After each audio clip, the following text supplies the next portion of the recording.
Limpe meus sapatos agora! O grito ecoou pelo saguão de mármore da Mendes em Associados como um tiro de canhão. Eram 8h15 da manhã de uma segunda-feira chuvosa de março, e Carlos Alberto Ferreira, gerente comercial, acabara de cometer o erro que custaria não apenas sua carreira, mas sua liberdade. Diante dele, um homem de jeans desbotado e tênis sujo segurava uma mochila velha, parecendo um entregador perdido no lugar errado. O que Carlos não sabia era que estava gritando com Roberto Mendes, o dono bilionário da empresa, que havia chegado mais cedo para uma inspeção surpresa que mudaria tudo. Nos próximos 20 minutos, aquele homem, simples, iria expor um esquema de corrupção de 5 milhões de reais, demitir metade da diretoria, descobrir quem realmente sustentava sua empresa e transformar para sempre a história da maior empresa de logística do Brasil. Mas primeiro, ele ia fazer algo que ninguém esperava: pegar o pano e realmente limpar os sapatos do gerente. Porque às vezes, para revelar quem as pessoas realmente são, você precisa dar a elas exatamente o poder que desejam. Roberto Mendes acordou às 5 da manhã daquela segunda-feira com uma sensação que vinha crescendo há meses.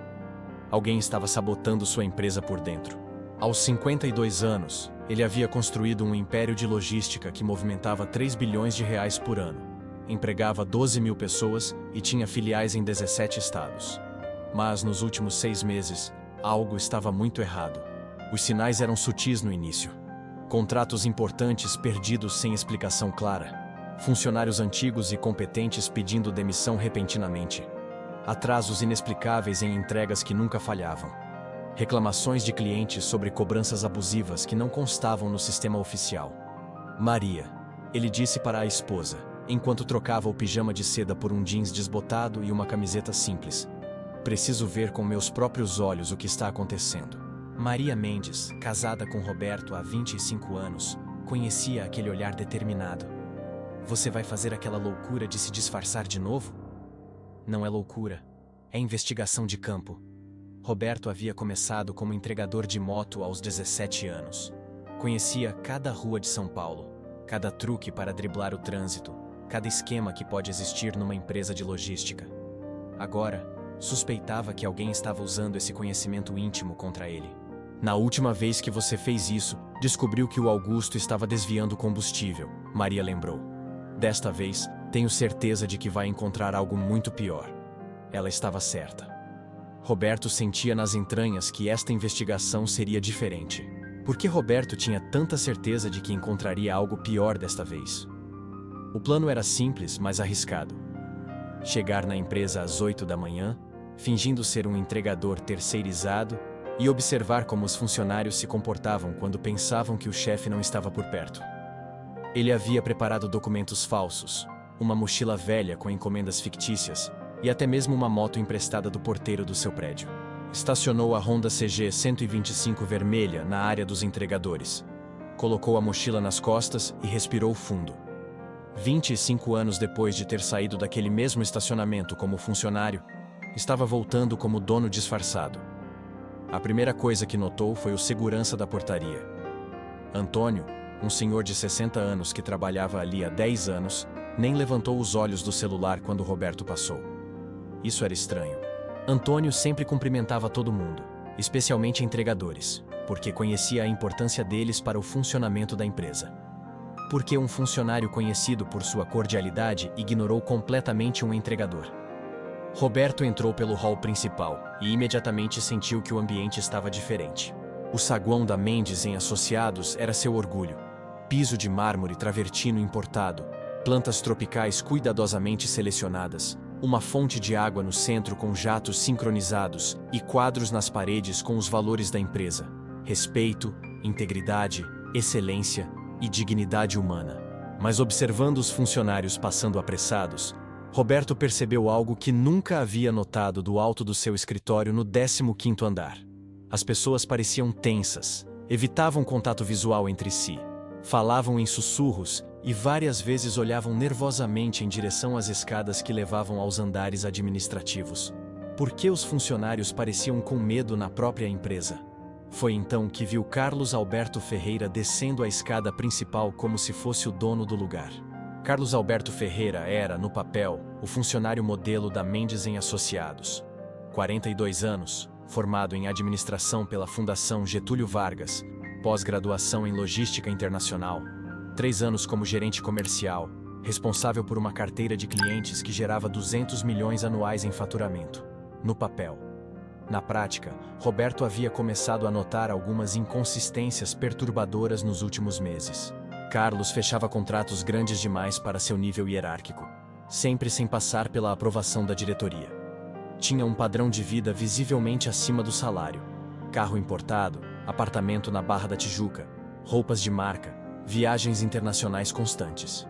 E, mais suspeito ainda, sempre evitava reuniões com auditoria e frequentemente criticava a interferência excessiva da administração central nos processos operacionais. Naquele momento, Carlos descia a escada de mármore falando alto no celular, sem se importar com quem pudesse ouvir. Não me interessa o que o cliente quer. O preço é esse ou nada. Se ele não pagar, a mercadoria fica parada no depósito até apodrecer.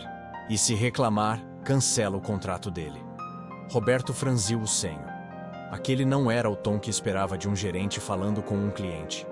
Parecia mais um ultimato de extorsão. Carlos desligou o telefone e foi direto ao balcão da recepção, onde Camila Rodrigues, uma jovem de 26 anos, trabalhava há 4 anos na empresa.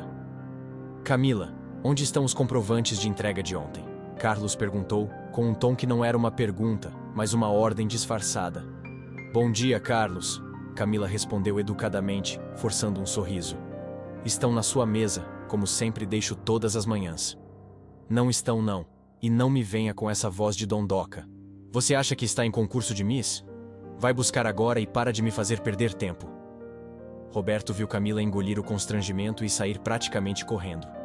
A humilhação pública era clara e intencional. Outros funcionários haviam parado para observar, alguns baixando os olhos com desconforto, outros sussurrando entre si. Foi nesse momento que Carlos notou Roberto parado perto da fonte, observando toda a cena. Ei, você aí! Carlos gritou, apontando o dedo como quem aponta uma arma. O que está fazendo aqui parado feito poste? Vim fazer uma entrega, Roberto respondeu calmamente, mostrando a mochila. Entrega? Que entrega?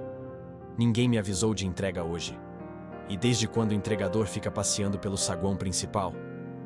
É uma encomenda para o setor administrativo. Me disseram para entregar pessoalmente. Carlos se aproximou com aquela postura de quem estava acostumado a intimidar pessoas que considerava inferiores. Roberto pode sentir o cheiro de um perfume caro. Tom Ford, calculou. Cerca de R$ 500 o frasco. E notou o relógio Rolex Submariner no pulso, que custava aproximadamente R$ 80 mil. Mais do que 2 anos de salário de um gerente. Como um gerente conseguia comprar itens de luxo que custavam mais que seu salário anual? Escuta aqui, entregador. Carlos disse com desprezo evidente na voz. Você não entra no meu prédio sujo desse jeito. Olha só o estado dos seus sapatos. Roberto olhou para os próprios pés. Realmente, o tênis estava sujo de lama da chuva da noite anterior. Propositalmente sujo, na verdade. Ele havia pisado em algumas poças antes de entrar. Desculpe, posso limpar ali no banheiro? Não! Carlos gritou, fazendo várias pessoas se virarem. Você vai limpar aqui mesmo, na frente de todo mundo, para aprender a ter respeito pelo ambiente de trabalho de pessoas educadas. Carlos se virou para os funcionários que haviam parado para observar a cena. Pessoal, vejam só que falta de educação. Entra aqui com um sapato sujo como se fosse dono do lugar. Algumas pessoas riram nervosamente, riso de desconforto, não de aprovação. Outras apenas baixaram os olhos, claramente constrangidas com a situação. Limpe meus sapatos! Carlos gritou, apontando para os próprios pés com um sapato social italiano de couro legítimo. Se você não tem educação para entrar limpo, pelo menos vai aprender a ser útil. Camila, traz um pano para esse aí limpar meu sapato. O silêncio que se seguiu foi pesado como chumbo. Cerca de 20 funcionários observavam agora, alguns discretamente gravando com o celular. Camila voltava com um pano nas mãos, claramente mortificada com o que estava sendo obrigada a presenciar. O que Roberto faria agora? Revelaria sua identidade ou continuaria o teatro humilhante? Roberto olhou ao redor lentamente. 20 pares de olhos observando. Alguns funcionários que ele conhecia há anos, outros que havia contratado pessoalmente, pessoas em quem confiava, que respeitava, e agora estavam vendo o dono da empresa sendo humilhado por um gerente corrupto. Tudo bem, Roberto disse calmamente, pegando o pano das mãos trêmulas de Camila. Eu limpo. O choque foi visível nos rostos ao redor. Ninguém esperava que ele realmente aceitasse a humilhação. Roberto se ajoelhou devagar e começou a limpar o sapato de Carlos. O gerente sorriu vitorioso, como se acabasse de provar algum ponto importante sobre hierarquia, poder e conhecer seu lugar na vida. Mas enquanto limpava, Roberto começou a falar baixinho, só para Carlos ouvir. Interessante esse sapato. Couro italiano legítimo. Deve ter custado uns R$ 2.000. Bonito. Carlos riu com arrogância. Pelo menos, não é qualquer um que pode comprar qualidade, né? Verdade. Com salário de gerente comercial, uns 12.000 por mês líquidos, deve ter economizado bastante para comprar um sapato desses. Quantos meses de economia? A expressão no rosto de Carlos mudou ligeiramente. Eu invisto bem meu dinheiro. Aposto que investe. Roberto continuou limpando com movimentos lentos e precisos. E esse relógio Rolex Submariner? Lindo mesmo. Deve valer uns 80.000. Impressionante como um funcionário consegue juntar tanto dinheiro com investimentos. Eu tenho outras fontes de renda, Carlos gaguejou. Ah, é? Que tipo de fontes? Consultoria freelance? Aluguel de imóveis? Heranças? Roberto fez uma pausa. Ou talvez, comissões extras? A cor do rosto de Carlos mudou visivelmente. Roberto terminou de limpar e se levantou lentamente. Pronto, está limpinho. Que nem sua consciência, imagino. Agora some daqui antes que eu chame a segurança, Carlos disse, tentando recuperar a autoridade perdida, mas sua voz saiu menos firme que antes. Na verdade, Roberto disse, tirando um envelope lacrado da mochila. Preciso entregar isso pessoalmente para o Carlos Alberto Ferreira. Você o conhece? Carlos franziu o senho suspeitosamente. Sou eu. Por quê? Roberto entregou o envelope com uma reverência exagerada. É uma convocação do Departamento de Auditoria Interna. Pediram para entregar pessoalmente em suas mãos, com urgência máxima. A cor sumiu completamente do rosto de Carlos. Suas mãos tremeram ligeiramente ao pegar o envelope. Auditoria? Que auditoria? Não tem nenhuma auditoria programada? Não sei, senhor. Só sei que é urgente. Disseram para o senhor comparecer na sala 2015, às 9 horas em ponto. Com todos os documentos. Carlos olhou o relógio nervosamente. 8h45. Deve ser algum engano, ele murmurou. Mas Roberto pode ver gotículas de suor aparecerem na sua testa, enquanto abria o envelope com mãos trêmulas. Dentro, havia uma folha com papel timbrado oficial da empresa e um texto simples. Comparecimento obrigatório para esclarecimentos sobre irregularidades contratuais graves. Traga todos os documentos referentes aos contratos com Logística Porto Santos Lítida, Transportes Rio-São Paulo S.A., Central de Cargas Nordeste e Distribuidora Amazônia Express. A ausência será interpretada como confissão. Departamento de Auditoria Interna. Carlos empalideceu completamente. Suas mãos começaram a tremer de forma visível. Por que uma simples convocação de auditoria deixaria um gerente em pânico total? Eu preciso ir. Carlos gaguejou, guardando o papel rapidamente como se fosse radioativo. Claro, senhor. Mas antes, Roberto disse casualmente. O senhor poderia me explicar uma coisa? Sou curioso sobre logística. Como funciona um contrato grande? Por exemplo, esse da Logística Porto Santos deve movimentar muito dinheiro. Como você sabe desse contrato? A voz de Carlos saiu quase como um sussurro. Ah, a gente conversa muito no depósito, né? Os motoristas comentam sobre os carregamentos grandes. Dizem que essa Porto Santos sempre tem carga prioritária, mesmo quando outras empresas estão esperando há semanas. Carlos engoliu em seco. Os motoristas falam demais. É verdade. E também comentam sobre os valores. Que esse contrato paga quase o dobro do preço normal de mercado. Estranho, né? Por que uma empresa pagaria tanto a mais? Isso não é da sua conta. Ah, claro que não, senhor. Só achei curioso. Principalmente porque os motoristas dizem que o senhor sempre acompanha pessoalmente essas entregas. Bem dedicado da sua parte. Roberto pode ver que Carlos estava começando a suar visivelmente agora. E tem outra coisa interessante, Roberto continuou com um tom ainda mais casual. Os motoristas comentam que essas cargas da Porto Santos nunca têm documentação fiscal completa. Sempre falta alguma nota, algum comprovante. Mas mesmo assim, o senhor autoriza a entrega. Muito flexível da sua parte. Carlos estava sendo chantageado, exposto ou testado. Quem era esse entregador que sabia de detalhes íntimos dos negócios? Quem é você? Carlos perguntou, a voz saindo como um sussurro desesperado. Roberto sorriu. Sou apenas alguém que observa muito e que está curioso sobre uma coisa. Se a logística Porto Santos paga valores tão altos, onde esse dinheiro extra vai parar? Porque certamente não está aparecendo nos relatórios oficiais da empresa. Carlos olhou ao redor desesperadamente. Os funcionários continuavam observando, mas agora com mais atenção. Alguns começavam a se dar conta de que aquela não era uma conversa comum entre um gerente e um entregador. Você está me acusando de alguma coisa? Carlos tentou soar indignado, mas sua voz traía o desespero. Eu? Não, senhor.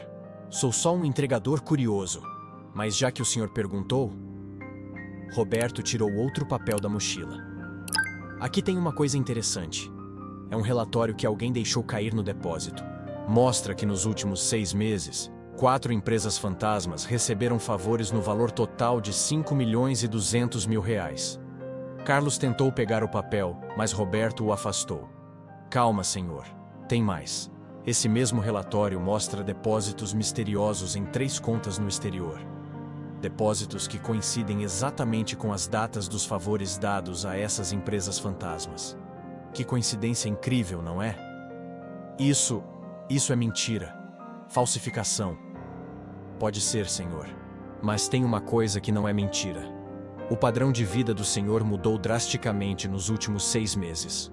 Carro novo, um BMW X6, 250 mil. Apartamento novo na Barra da Tijuca, 1.800.000. Roupas de marca, joias para a esposa, viagens para Miami e Paris. Com salário de gerente. Roberto fez uma pausa teatral. Isso sem contar os investimentos. Uma casa de praia em Búzios, um apartamento para alugar em Copacabana, aplicações financeiras em bancos offshore. Total estimado, 4,5 milhões.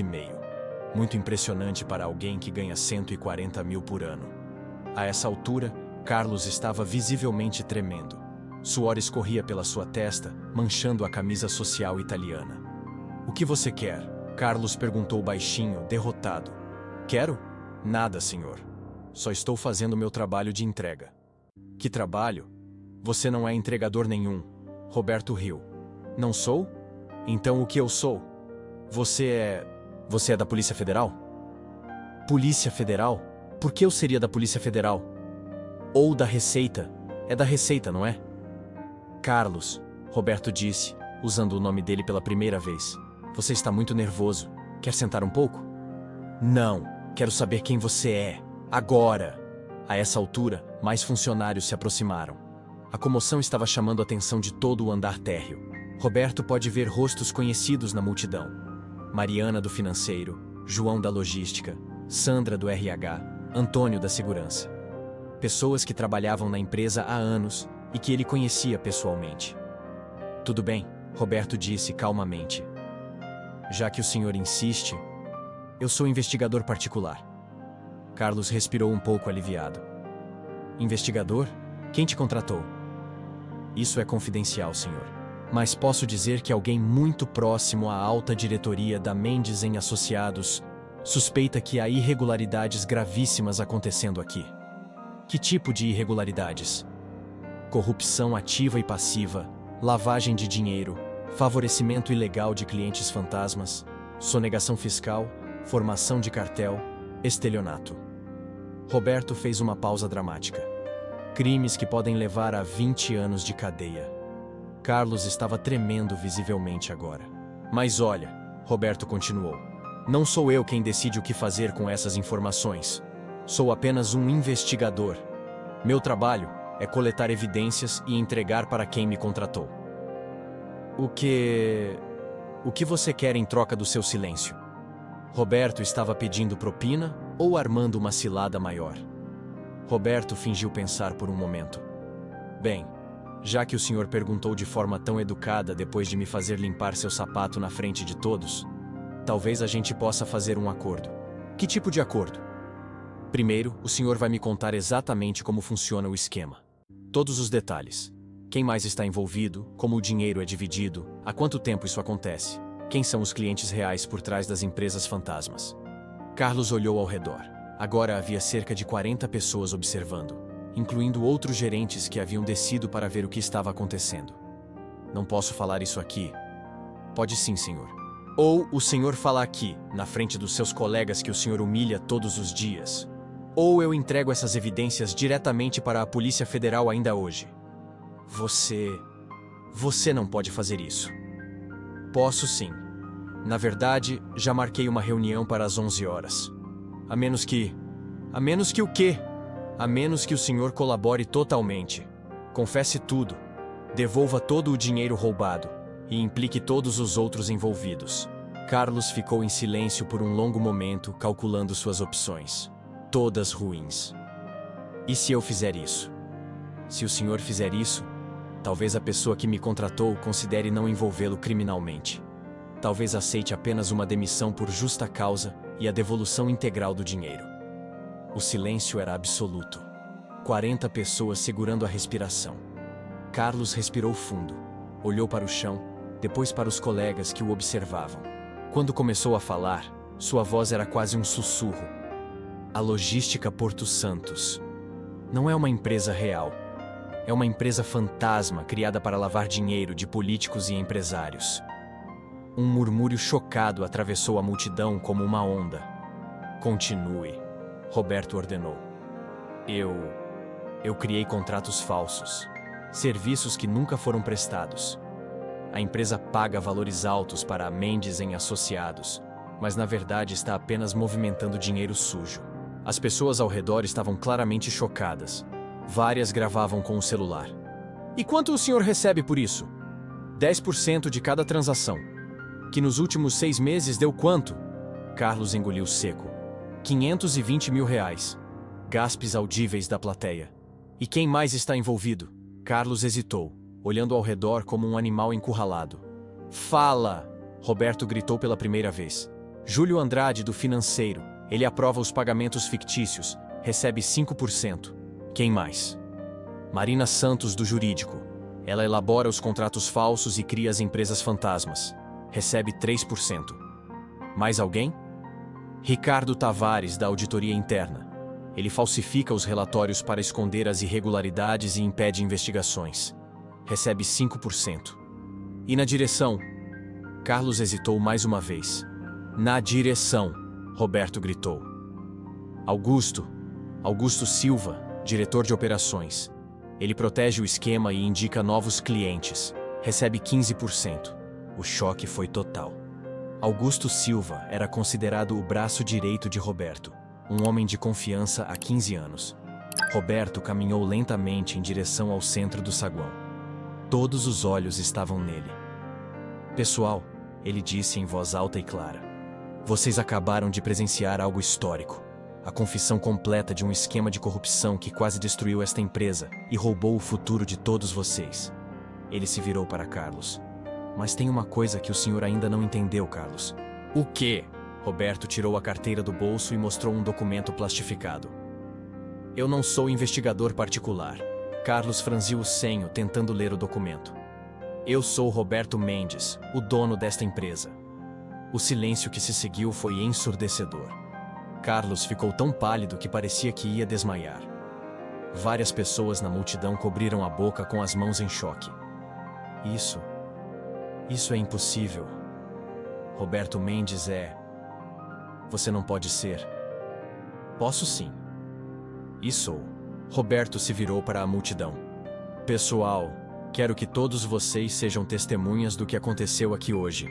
Carlos Alberto Ferreira acabou de confessar participação em esquema de lavagem de dinheiro que lesou esta empresa em mais de 5 milhões de reais nos últimos 6 meses. Carlos tentou correr, mas 2 seguranças que Roberto havia discretamente chamado durante a confissão já estavam posicionados nas saídas. Não tenta fugir, Carlos. Você vai prestar depoimentos para a Polícia Federal ainda hoje. Isso é uma armação. Você me enganou. Isso não vale como prova. Eu não te enganei. Eu te dei exatamente o que você pediu. Você queria ser tratado como superior, então eu me comportei como subordinado. Você queria que eu limpasse seu sapato, então eu limpei. Você queria humilhar alguém publicamente, então você foi humilhado publicamente.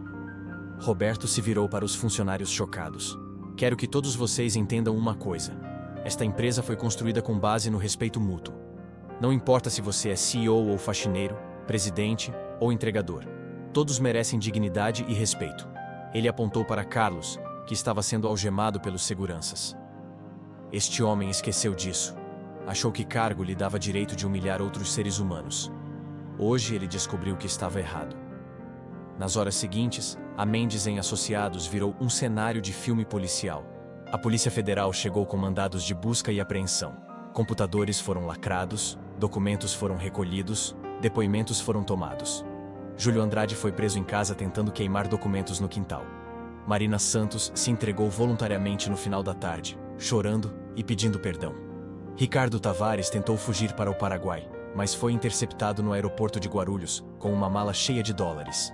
Augusto Silva, quando confrontado com as evidências, teve um colapso nervoso e confessou sua participação completa no esquema. Revelou que o plano era quebrar a empresa por dentro para comprá-la barato, através de um grupo de investidores estrangeiros. Roberto convocou uma reunião geral com todos os funcionários às 6 da tarde. Sei que foi um dia difícil para todos vocês, ele começou, olhando para os rostos ainda chocados. Descobrir que pessoas em quem confiávamos estavam roubando a empresa, mentindo para vocês e colocando todos os empregos em risco. Murmúrios de concordância atravessaram o auditório. Mas quero que vocês saibam que esta empresa continuará funcionando. Mais forte, mais íntegra e mais justa que antes. Aplausos. E quero fazer algumas mudanças imediatas. Primeiro, a partir de hoje, minha porta estará sempre aberta. Qualquer funcionário, de qualquer nível, pode me procurar diretamente se suspeitar de irregularidades.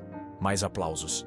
Segundo, estou criando um canal anônimo de denúncias gerido por uma empresa externa. Ninguém mais vai conseguir esconder corrupção nesta empresa. Terceiro, estou promovendo Camila, nossa recepcionista, para supervisora de relacionamento interpessoal. Ela vai ser responsável por garantir que todos os funcionários sejam tratados com dignidade e respeito, independente de cargo ou função. Camila, que estava na primeira fila, começou a chorar de emoção. E quarto, Roberto fez uma pausa dramática. Estou criando um programa de participação nos lucros para todos os funcionários. Se esta empresa cresce, todos crescem junto. Se ela é roubada, todos perdem junto. Agora, se ela se recupera, todos ganham junto. A ovação foi ensurdecedora. Um ano após o dia da revelação, como ficou conhecido na empresa, a Mendes em Associados havia se tornado case de estudo em escolas de administração e universidades. Roberto instituiu o Dia do Disfarce.